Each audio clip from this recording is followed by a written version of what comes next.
चैनपुर की माटी से उठा ये संदेश, संस्कार, सेवा और प्रेम का विशेष 2 दिवसीय उत्सव बना प्रेरणा की बात, हर दिल में जगह रिश्तों की सौगात। माँ बाप की सेवा में ही सच्चा धर्म है, उनकी दुआओं में ही तो स्वर्ग का मर्म है। सास ससुर को भी माँ बाप जैसा मानो, जीवन में हर रिश्ता तभी पहचानो। बहू बनकर जो निभाए बेटी का फर्ज, वो घर स्वर्ग बन जाए ये सच जानो। देव की चैनपुर गांव में 2 दिवसीय मातृ पितृ बंधन महोत्सव सह लोक गायक भिखारी ठाकुर महोत्सव का भव्य आयोजन किया गया। भोजपुरी साहित्य के शेक्सपियर कहे जाने वाले भिखारी ठाकुर को समर्पित यह कार्यक्रम भारतीय पारिवारिक मूल्यों और सांस्कृतिक चेतना को बढ़ावा देने एवं प्रेरणादायक प्रयास रहा। आपको बता दें कि देव की चैनपुर गांव में 2 दिवसीय मातृ पितृ बंधन महोत्सव में कलाकारों का जलवा रहा और यह कार्यक्रम पारिवारिक मूल्यों, सेवा भावना और भोजपुरी सांस्कृतिक विरासत को समर्पित एक अनूठी पहल थी। कार्यक्रम का आयोजन जनेश्वर विकास केंद्र के सौजन्य से किया गया, जिसे समाज के विभिन्न वर्गों ने सराहना प्राप्त हुई। कार्यक्रम का शुभारंभ डीआईजी साहबाद सत्य प्रकाश ने दीप प्रज्वलन कर किया। विशिष्ट अतिथियों के साथ उन्होंने इस पहल को समाज में सकारात्मक परिवर्तन की दिशा में एक सशक्त कदम बताया। विशिष्ट अतिथियों में पूर्व एमएलसी राजन कुमार सिंह, शिक्षाविद शंभुनाथ पांडे जी, ज्योतिर्विद शिवनारायण सिंह, अरविंद कुमार सिंह व्यापार मंडल अध्यक्ष सहित कई प्रोफेसर, मुखिया एवं सामाजिक कार्यकर्ता इसमें उपस्थित रहे। सभी अतिथियों को सम्मानित किया गया और उन्होंने मातृ पितृ सेवा की महत्ता और प्रेरणादायक बातें साझा की। कार्यक्रम की अध्यक्षता रामजी सिंह ने की तथा संचालन आदित्य श्रीवास्तव ने किया। महोत्सव पुरुष सिद्धेश्वर विद्यार्थी एवं उनकी धर्मपत्नी कविता विद्यार्थी ने आयोजन की पूरी रूपरेखा तैयार की। संस्था के अन्य प्रमुख सदस्यों में लालदेव प्रसाद, लवकुश सिंह के साथ अन्य लोगों की सक्रिय भूमिका रही और इसमें संस्था के सभी लोग विद्यमान रहे। इस अवसर पर सास ससुर और माता पिता की सेवा करने वाली आदर्श बहुओं को सम्मानित किया गया। बच्चों की रंगारंग प्रस्तुति और लोक गायकों की मधुर गायन शैली ने माहौल को जीवंत बना दिया। वर्षा के बावजूद सैकड़ों की संख्या में लोग उपस्थित होकर आयोजन की सफलता में भागीदार बने।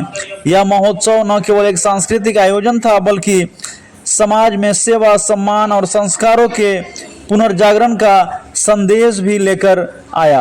आपको बता दें कि जो झुक जाए माता पिता के चरणों में सच्चे दिल से, वो इंसान नहीं खुदा का कर्म।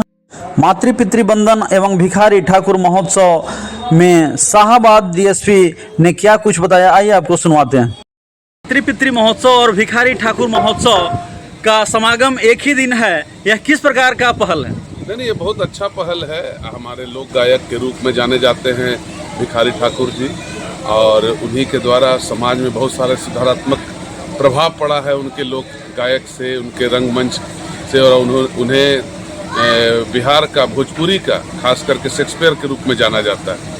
और मातृ पितृ महोत्सव अपने आप में एक अनूठा चीज़ है, जहां बिहार में आज हम लोग समाज में माता पिता से दूर होते जा रहे हैं। ये सब महोत्सव है कि उनको याद दिलाता है कि नहीं, हमारा समाज उस तरह से नहीं है, आधुनिकीकरण या पश्चिमी सभ्यता से भिन्न है।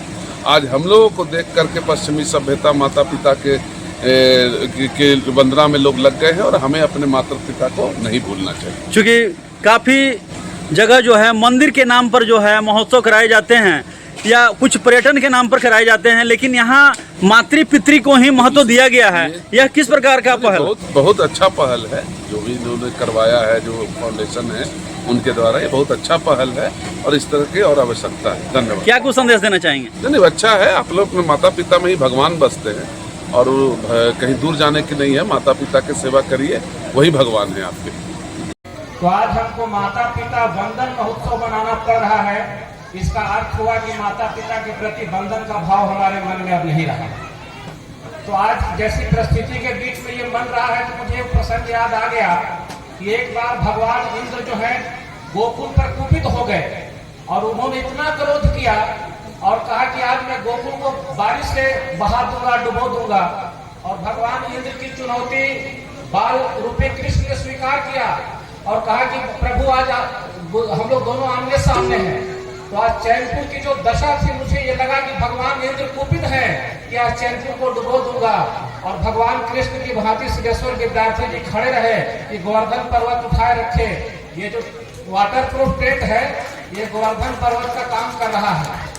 तो आज ये दो प्रसंग हैं, माता पिता वंदन और भिखारी ठाकुर।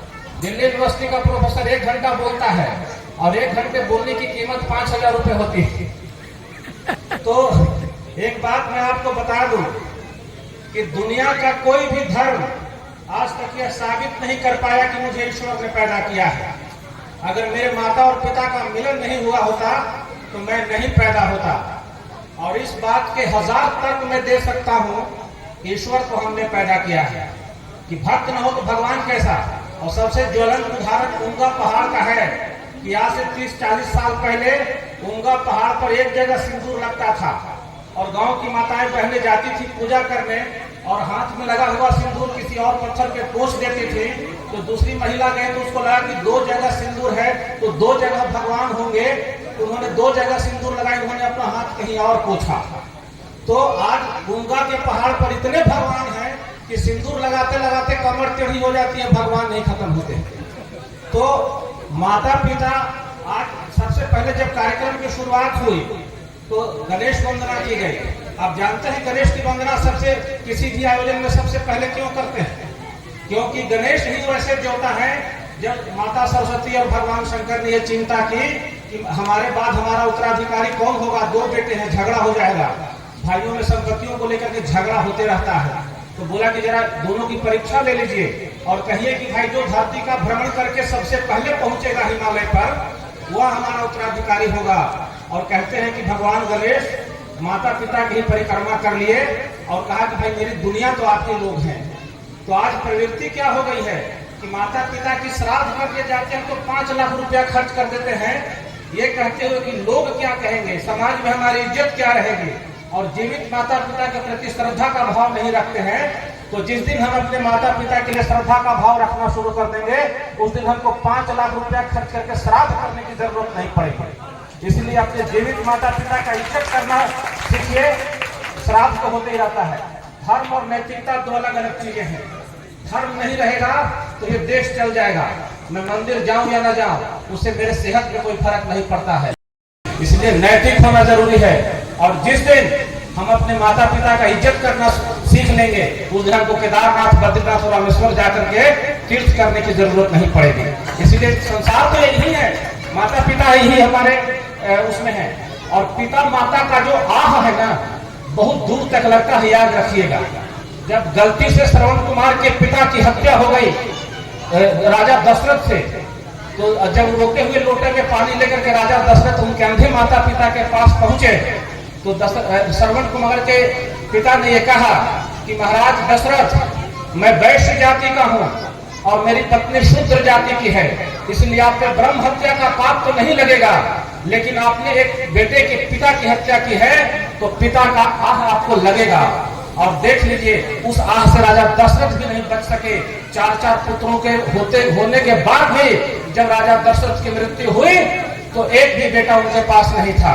तो याद रखिएगा कि जैसा व्यवहार आप अपने माता पिता के साथ आज कर रहे हैं, कल आपके बच्चे आपके साथ भी वैसा ही व्यवहार करेंगे, क्योंकि संस्कार तो हम वही दे रहे हैं।